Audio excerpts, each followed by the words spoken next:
সকালে আমি কাজাকস্তানের কারেন্সি ওই টেঙ্গে আর তার সাথে এগুলো কাজাকস্তানের কয়েন্স অনেকগুলো খরচ হয়ে গেছে। এটা দেখো 100 টাকা। নেটওয়ার্কটা নিয়েছিলাম, সেটার নাম হচ্ছে বি লাইন, মানে 6000 টেঙ্গে, মানে আইএনআরে 1000 টাকা। তো এইটাই ওয়ান অফ দ্য বেস্ট, এইটা আর টেলি2, এই দুটো ভালো। নতুন দেশ, নতুন সকাল, কিন্তু প্রতিটা নতুন শুরুর মধ্যেই থাকে কিছুটা অজানা আর কিছুটা নতুন কিছু জানার আগ্রহ। শুরু হলো কাজাকিস্তানের প্রথম সকাল। গন্তব্য কাজাকিস্তানের হৃদয় অ্যালমাচি। সকাল সকালই বেরিয়ে পড়ল বোরিং ব্যাংকার। গাইড আসতে এখনো অনেক দেরি। অপেক্ষা করতে করতে সে ঠিক করলো, চলো শহরটা একটু নিজেই ঘুরে দেখা যাক। রাস্তায় বেরিয়েই প্রথম চমক, চারপাশে সব ইনস্ট্রাকশন বোর্ড, সবই কাজাক ভাষায়। ইংরাজি প্রায় নেই বললেই চলে। রাস্তা পার হতে গিয়ে প্রায় হিমশিম খাচ্ছে বোরিং ব্যাংকার, কারণ ড্রাইভিং সব উল্টো দিক থেকে। কোন দিক থেকে পার হবে ঠিক বুঝে উঠতেই পারছে না। হাঁটতে হাঁটতে হঠাৎ চোখে পড়ল একজন মানুষ আর তার সাথে দুটো ছোট্ট পেট। কি কিউট না পেটগুলো! বলতে পারবেন কি এটা কোন ব্রিড? দেখতে একদম আলাদা, তাই না? নতুন দেশ মানেই নতুন নতুন চমক।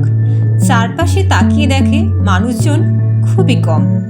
কিছু বাস স্ট্যান্ড, কিছু রাস্তার ধারে রেস্টুরেন্ট, কিন্তু সবই এখনো বন্ধ। সময় তখন মাত্র সকাল 8:30। মনে হচ্ছে এখানে সকালটা একটু দেরিতেই শুরু হয়। কলকাতার ভিড়, শুটিং, ব্যাংকের অসংখ্য কাস্টমার, এইসব কোলাহলের মধ্যে থাকতে থাকতে বোরিং ব্যাংকার যেন অভ্যস্ত হয়ে গেছে। এই ফাঁকা শহর কেমন যেন অচেনা লাগছে। শান্তি আছে, আর সাথে একা একা সময় কাটানোরও মজা। এর মধ্যে আবার খিদেও পেয়ে গেছে বেশ।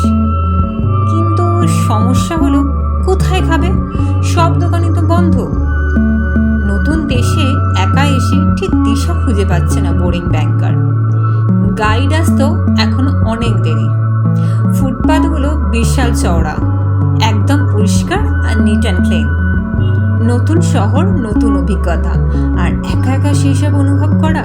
এইভাবে শুরু হলো বোরিং ব্যাংকারের নতুন দেশে প্রথম দিন। কিন্তু এরপর কি হলো? গাইড কতক্ষণ পর এলো? সে কি আদৌ ব্রেকফাস্ট করতে পারলো, নাকি খিদের পেটে গাইডের অপেক্ষায় বসে রইল? আর এই নতুন দেশে কোথায় কোথায় ঘুরলো, সব জানতে হলে অপেক্ষা করতে হবে পরের ব্লগের জন্য। চ্যানেলটিকে অবশ্যই সাবস্ক্রাইব করে রেখো, যাতে নতুন ভিডিও নোটিফিকেশন মিস না করো, কারণ গল্পটা এখনো বাকি।